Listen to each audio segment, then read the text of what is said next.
Ariel Anderson, talking about midlife pregnancy and fertility. And I am sitting here in my bathrobe. Why? Because I'm sick. I just have to laugh. I cannot believe that this just happened, but it's Mercury retrograde. I just sat here and talked for 22 minutes straight, thinking that we were live because everything was all good here. Oh, damn internet. I was talking to myself. That's okay. Anyway, we're talking today about disruption, ironically, and I don't know if I'm going to go 22 minutes again because that was full on. So maybe my head will be more clear. So I'm ill, my daughter's ill, and I'm trying to just jump in here. I came from bed, so that's why I look like this, but that's okay because I wanted to be here for you. Excuse me if I sneeze or anything. Oh my goodness. So we're talking about disruption right now. Yeah, there's a lot of disruptions going on, right? But before I do that, I just want to say thank you if you're here. Now we're like a half an hour later than I thought, but that's okay. That's part of the disruption, ironically, right? If you're new to this beautiful circle that's around the world, definitely hit subscribe, and we'll see you next time. And I'm gonna do some videos when the pause and disruptions kind of calm a little bit. And we do lives every Friday at 10, 9:30 on the first Friday. Okay, if you're returning, then you know that we have a sacred space here. This is a place where we talk about, going from the inside out and working with what's real and what's really there for you authentically. So today we're talking about disruptions because they are a daily, weekly, monthly, yearly. They're things that happen. Sometimes it's one big disruption like we've had in the world. Sometimes it's, a small one, which causes a great ripple. And sometimes it's multiple, and then you just have to be super careful. So why am I talking about this now, and what does this have to do with midlife, fertility, and pregnancy? Well, the truth is, anytime in life when there's a disruption, there's a moment at which we can react, which is often what happens. If you're meditating and you're conscious, or you're, have a calmer life, there's no other stresses going on in your life, there are those moments when you can, in the ideal version of things, really respond and take a breath and be like, however, when there's multiple times and it's kind of piled on, it is very challenging to do that. And if you have financial challenges or you have work burden challenges, it can be either end of the spectrum. Like you can have too much work or not enough. It can be about your doctor goes on holiday, or your herbalist keeps sending you the wrong things. It's Mercury retrograde. These things are actually going to happen anyway. I mean, it's just crazy until June 18th. We also have some other things going on in the stars, which is all about disruption and how to work with that. So it's perfect. And we were talking about this in another group. I'd already decided to talk about a version of this, so it's perfect. So what are we talking about around this? The thing is that disruption will come. There will always be disruptions. The question is how you can work with it. So I can say lately, like I got into a real peace place after having to disengage when we got COVID and we had the funeral and we were out of country and, we were in the countryside in Sweden, and something unhooked and changed in me. It means that I'm unhooking from other things like social media and whatnot. I'm doing even less in general with technology, but I'm so connected to you. And I'm wondering, do you have any of that right now? Like, are you overwhelmed and fully hooked in right now? Or are you feeling kind of like wait, I need to step back? And I'm curious if you can put down in the comments where you are in that process right now. I'm saying this because I was unhooked. I am unhooked. And then there's been, we've had illness after illness after illness after illness since the masks came off. And I was still am very much about masks coming off, because I think that we have to be able to see each other's faces, especially little people, but all of us need to see those expressions. We also need to keep our immune systems going strong. And so after a couple of years of masking, I do have to say that it's been full on for sure, especially when you have little people around you. Okay, didn't mean to rub that in. I just was, anyway. So I had the disruption of like, okay, this week I'm on my own. And I don't know if you have anybody who's working at home, and if you work at home, if there are multiple people at home, then it feels very different than the old days where you could be at home and be on your own. So this week, my husband's away for work, and I am alone in those wee morning hours when there's school happening and whatnot. And it feels very different. And I had all these plans, and I started just rolling, going, going. And my body was saying, wait, I want to write and I want to do some painting. I have a different idea. And then my mind was like, no, no, no, no, no. He's finally gone. He's out of that area where we really need to do some total reorganization in the garage. So we're going to do that. But wait. Yeah. So the disruption happened, which was illness or allergies. I still don't know, because we got total heat stroke out at the pools and tennis. And oh my gosh, I thought it was going to fall. I did sort of almost fall over. And then we both got ill. So disruption. And already felt like there had been some other disruptions. And so there was a pile on, and I felt myself go, ugh, and I reacted like, no, like a little kid would say, no, I don't want that disruption. And do you know what I'm talking about? You know what I'm talking about. Those moments where you're like, no, that's enough. I don't want this. Right? And that which we resist persists, right? Oh, isn't that frustrating? So, and then on top of it, you might be also reacting to your reaction. Oh gosh, I do this, especially like I'm a coach. I'm supposed to be conscious and aware, and I meditate, not every day, not all the time, but I do. And what's going on? I know better. And you might have those moments too, like you're reacting to your reaction, like, whoa, why am I reacting again? And why do I feel this tension, frustration, right? So, it's giving yourself grace to just take a breath in those moments. In my case, I needed to sleep. I've said to myself, okay, you know what? I don't have a solution for why I'm so frustrated that there's another disruption, meaning illness, when I had all these plans, things I was creating for you, things I was doing in the house. Okay.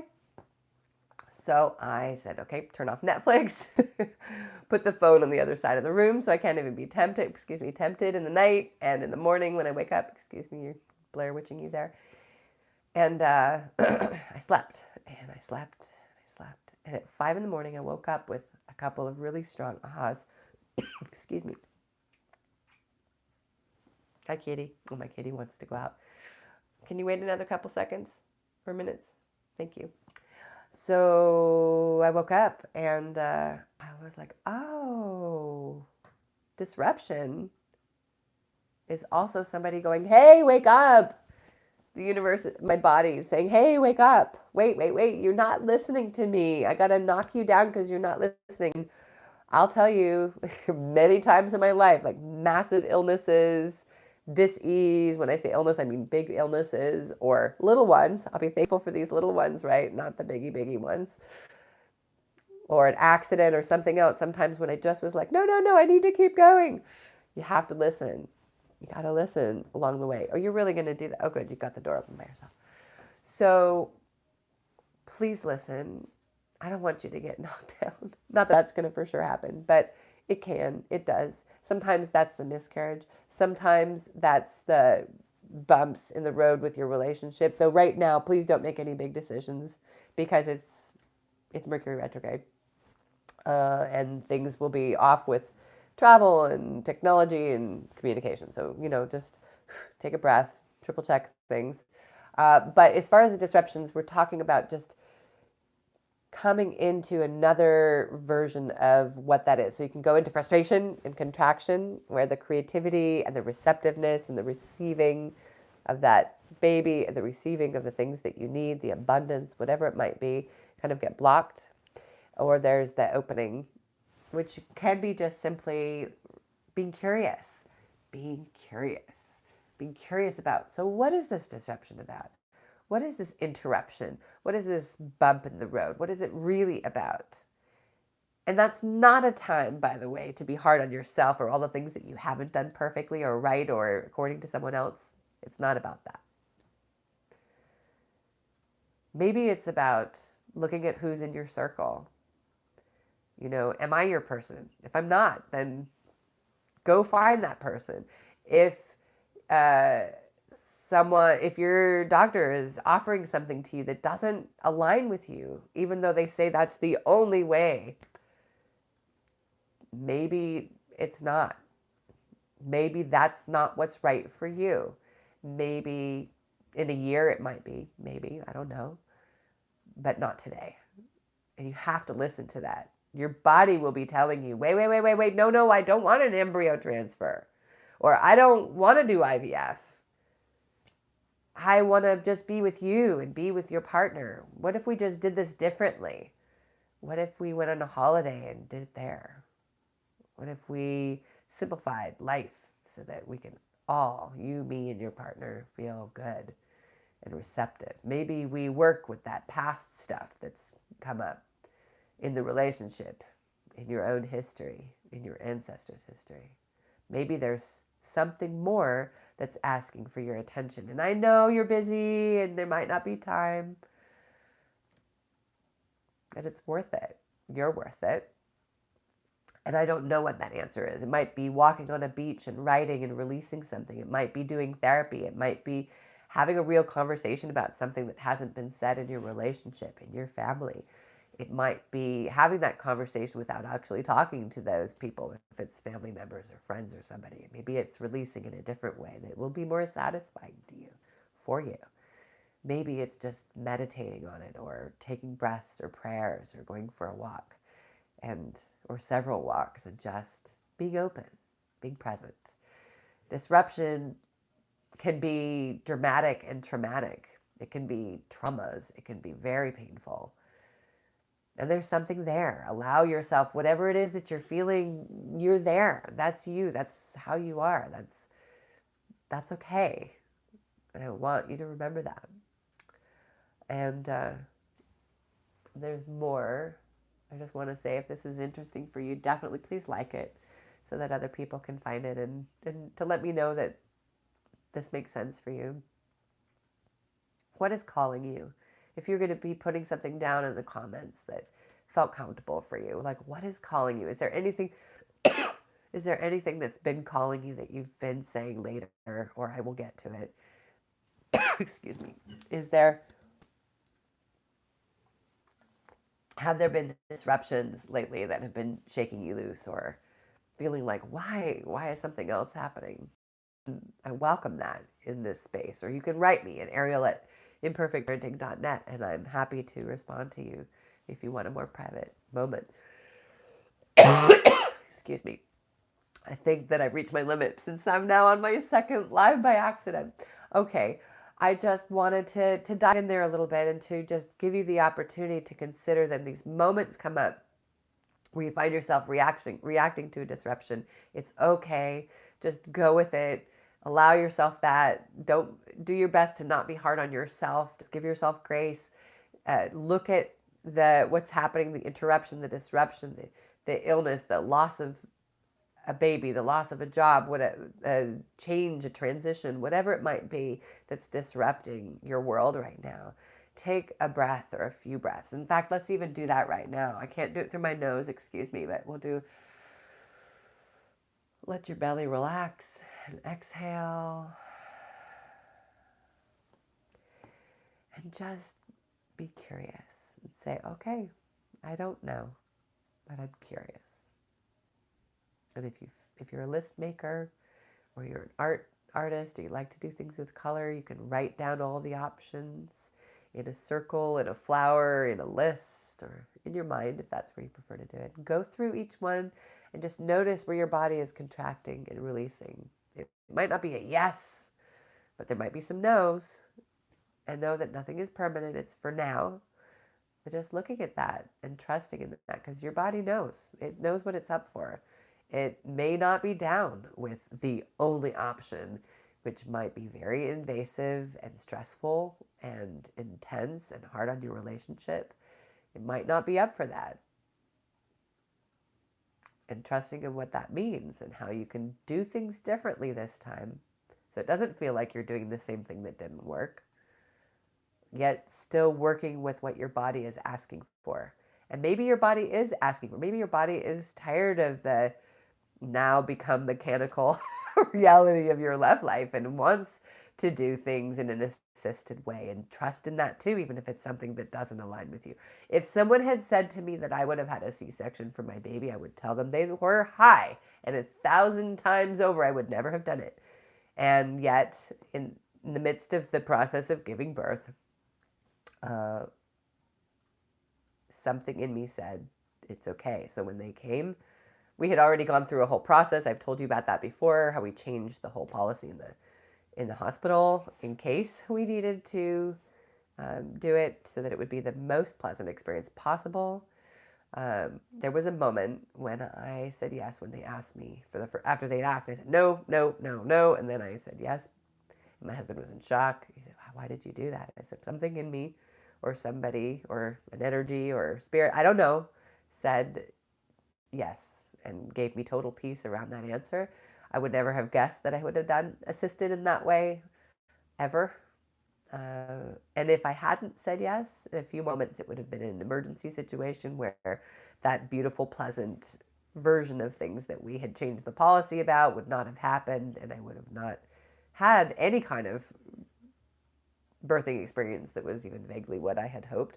So, and for Al too. So sometimes you have to trust that even when it's not here what you'd ever imagined that you'd say yes to.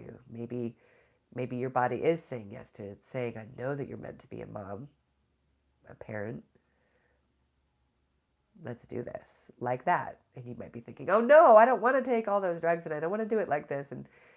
But if there's a yes, then trust in that. And vice versa. If it's saying, nope, do it the old fashioned way, just make it less scientific. Stop taking your temperature.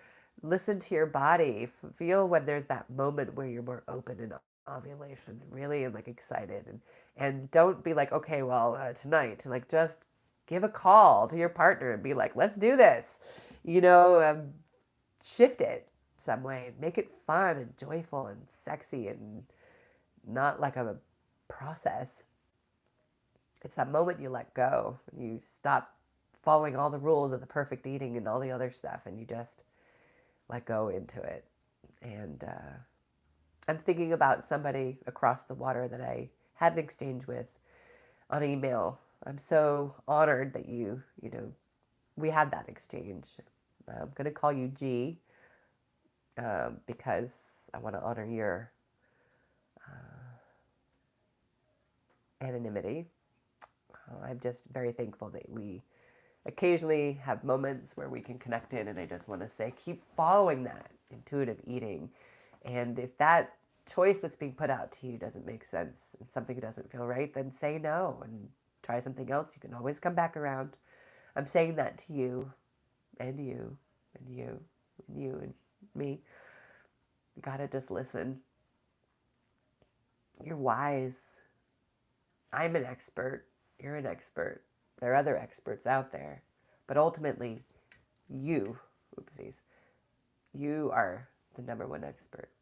Do you feel that? Do you understand? Do you honor that?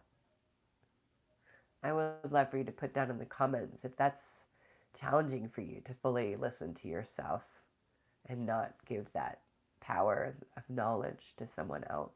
It's tricky. We all fall into that trap. I mean, I think we have to gather information from the experts, but ultimately, you have to make the decision that feels peaceful and right for you and your partner. Maybe your partner has an idea that also doesn't align with you. I don't know. That's also something that's tricky. Maybe you're willing to do things they aren't, and vice versa. That's also a conversation and part of what moves things. What is asking to be moved? Maybe this disruptions that are coming, or this disruption that's happened, is asking for something that's not necessarily directly connected to fertility and midlife pregnancy. Maybe it doesn't seem like it's connected. Maybe something is coming up and you're like, well, what does that have to do with the price of tea in China? Well, it's funny. Those old things from your lineage, from your family history that you may not even know, things in your partner's family history, might even be your doctor or the people who are around you who are advising you might have, I mean, we all give advice based not only on expertise, but also on our own experience. It's really challenging. It's a beautiful challenge that I love is to move to talk about my own experience and open to other possibilities because I know that each of us, without meaning to, we have our own biases. My history teacher in school used to always say, my bias, my bias. He used to always say this. I'm like, what is wrong with this guy? But it's true. We all have this thing, this tendency, this feeling to kind of move a particular direction according to our own experiences. You've had experiences which are going to influence what you do. You don't want to have another loss.